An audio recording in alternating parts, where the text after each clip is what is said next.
If you're not already subscribed to this YouTube channel, go ahead and hit the subscribe button now, along with the bell icon so you can be notified whenever a new video is posted.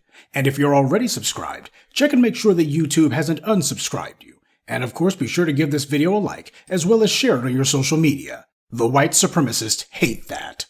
And now, the Sunday address.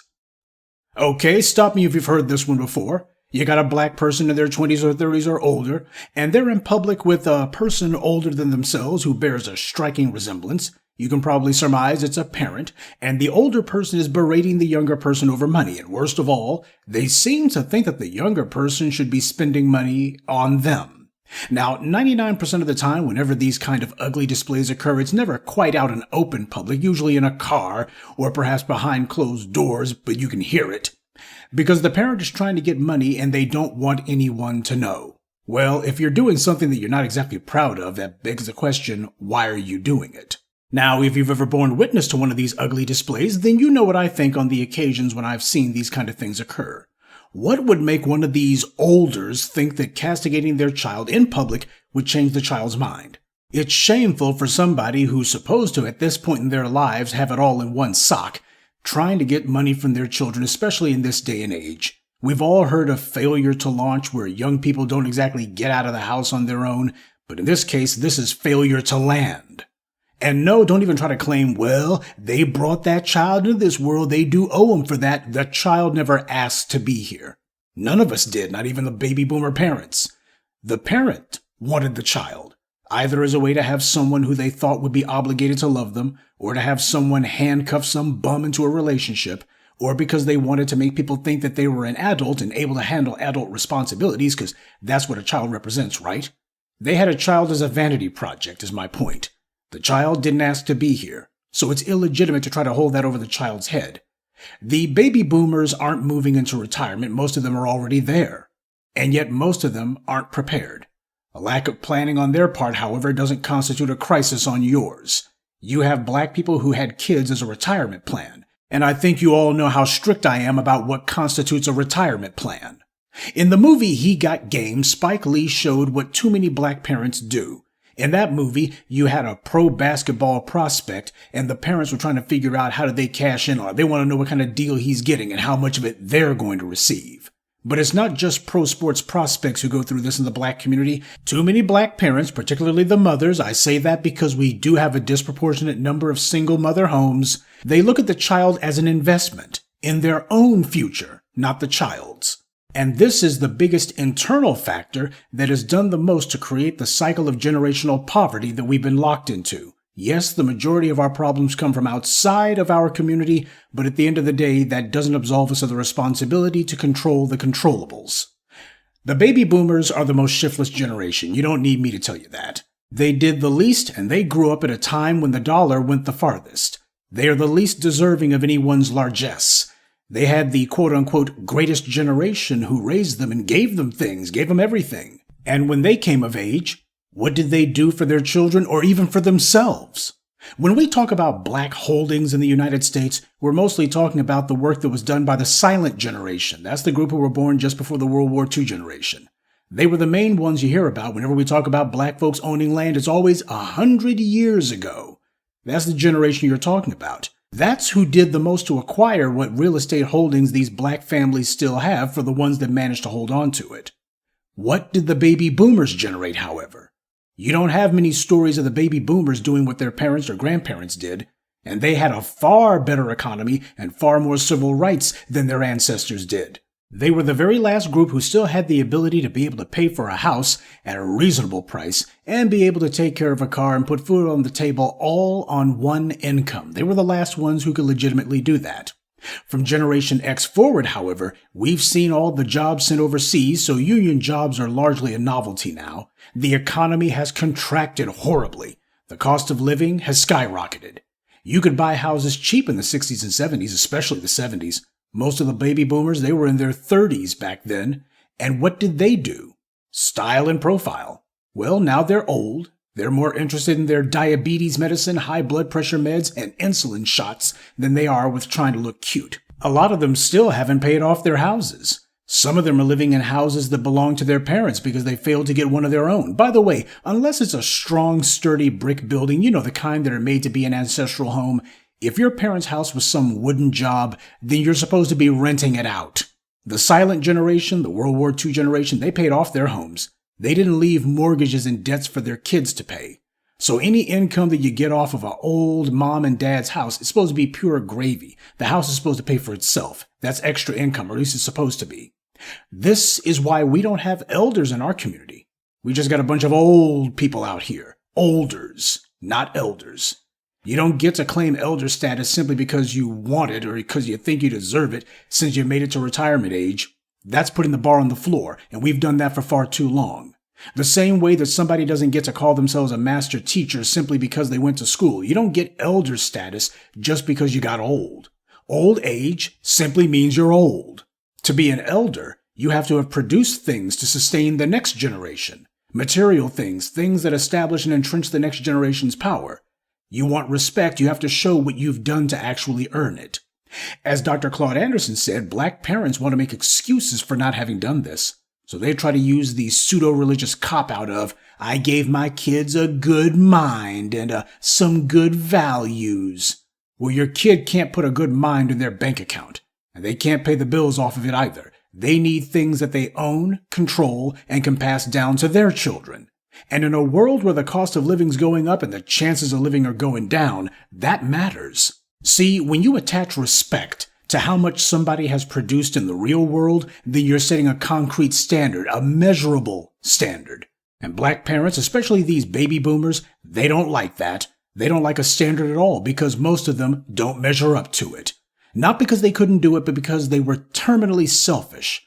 And they haven't changed. They threw away the single greatest opportunity to secure generational wealth that we have ever had in our lifetimes. Instead of pursuing the things to secure their legacy, most of them were chasing cars, clothes, and a lot of them interracial sexual access. Of course, none of those things builds generational wealth, but they didn't care. As the baby boomers saw it, they were too busy having fun. They needed to be able to enjoy themselves. These kids, well, they need to learn to fend for themselves. Well, that's exactly what's happening. The kids are fending for themselves. And that's the reason why they're telling these olders that they don't owe them anything. The black baby boomers had the best economy and opportunities of any generation, and they did nothing with it, though they sure did demand a lot. And with the baby boomers beginning to die out, they're leaving their children and grandchildren with a whole lot of end-of-life expenses that they get saddled with. Most black people have no life insurance. We've talked about this before, and we're going to talk about it again. We are the main ones targeted for death, and we are the least willing to be prepared for it or even to face up to it. We don't like talking about our own mortality for two reasons. One, because we're scared of it. We try to hide behind pious-sounding religious rhetoric, but it's all a sham. We're running scared. Facing the reality that at some point we're going to die terrifies us. Rather than come to terms with it, we figure if we just don't talk about it, then hopefully it'll go away and we'll somehow skip the grave. And it would be one thing if we simply refused to accept death, but did accept that we need to stack up resources for ourselves and for our descendants, but we don't even do that much. And that brings us to the second reason that we don't talk about death. Black parents don't want to have to tell their children that there's no inheritance. Black parents want respect, but they refuse to do even the bare minimum to earn it. And make no mistake, you must earn your children's respect. The Bible says that. It tells parents don't tempt your children to anger. See, when children get older and have to take on adult responsibilities of their own, that's when they start having serious conversations with their parents. And these parents are scared that the kids are going to see that mom or mom and dad may have talked a good game about how they were better prepared than their peers, but in reality, it was all a lie. And this is how we have so many instances in the black community where you have these baby boomer olders who are trying to guilt trip their children into giving them money for something, especially these people who claim, well, I raised you and that's all I had to do. You got a lot of them, especially the mothers who try to play the martyr. Look, nobody nailed them to a cross. Nobody burned them at the stake. They weren't fed to lions in the Colosseum. All of the phony drama and histrionics, all of the nonsense about I never did anything for myself, only for the children, etc. It's all a performance, and you got these younger generations giving it thumbs down. And don't feel bad about that. If you died, what would your parents do? They would have to make do, that's what. So that's what they need to do. Yes, family does lean on each other, they help each other, but there's a huge difference between someone who needs help and someone who is acting helpless. The baby boomers are a failed generation. We don't need to be bashful about saying that. They disrespected their parents' genuine sacrifice, and they've betrayed their own children's genuine struggle. They are the generational equivalent of Peter Pan. They think that they'll never grow old, and they're determined to never grow up either. Well, they were wrong on the first count. We all grow old and die at some point. And while it may make a coward scared to think about death, for the wise, you ponder on death so that you can make the most of life. Being prepared is a basic part of adulthood. Refusing to think about something simply because it's unpleasant, that's how a child deals with the world. But it becomes dangerous when an adult does it and catastrophic when an entire generation does it. I'm not here to tell you how to deal with any freeloading olders in your family. I'm just here to tell you what I think about it. The last 3 generations have had to sink or swim, and we've watched what our grandparents and great-grandparents amassed be squandered by an unworthy generation. And we are in a day and age when acquiring those kind of things has been made harder, if not impossible. Each generation writes its own page in history. That page will have its blemishes, that's to be expected, but it's a damn disgrace when the page says that a generation expected their parents to take care of them from birth until middle age, and then when their parents die, they expect their children to take care of them from middle age until death. This is an abomination, but it's exactly what the baby boomers have been doing.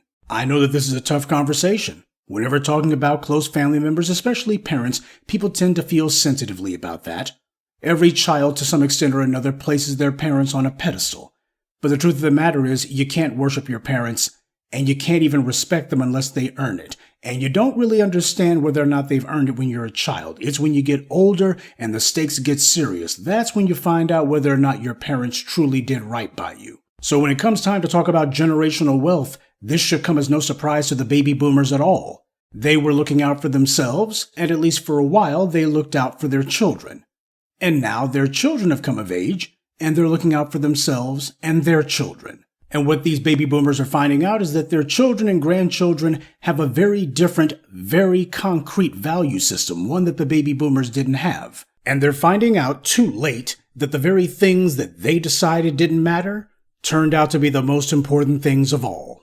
And since the children have placed having material items that they can actually use to sustain their children actually having a real legacy, a real inheritance, since that's what's important to them, they're prioritizing that. Not so ironically, you got the baby boomers who are valuing the very thing that their children are trying to build for their own descendants, and that the baby boomers did not build for their descendants at all. The children got it right. Their parents got it wrong. And there's no reason in the world that we should be bashful about saying that. Good evening, and be one. I'd like to take a moment to mention some of our contributors. Donna Cooks, Freddie Wagner, One Brother, Onan Smith, and Mark Singleton. Salute to them and thank you to everyone for listening, liking, and sharing this message. Black empowerment only exists because of you.